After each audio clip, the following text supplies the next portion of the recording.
The passive. So in my last video, we looked at how to use the passive. And in this video, we're going to cover when to use the passive.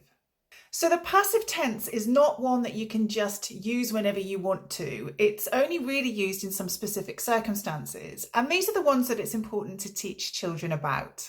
For example, the passive is often used in newspaper writing or journalism.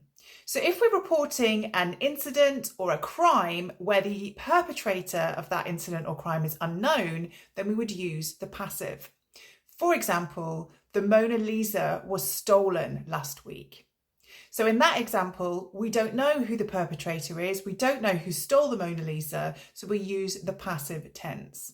We also use the passive when we want to emphasize the action rather than the doer of the action. So again, in that example, the Mona Lisa was stolen. Even if we do know who the person was that stole the Mona Lisa, it's the Mona Lisa that is more important. So rather than writing Joe Bloggs stole the Mona Lisa becomes the subject because it's more important. The Mona Lisa was stolen. So if the action is more important than the doer, then we can use the passive tense.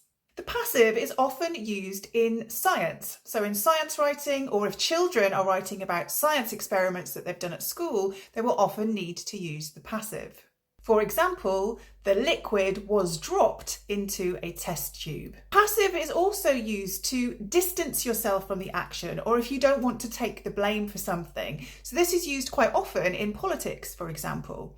So you might hear sentences such as mistakes were made. So that is you distancing yourself from the fact that it was you that made the mistakes. So mistakes were made rather than I made a mistake. If you're unsure about how to form the passive, have a look at my last video which explains that, and let me know if you've got any questions.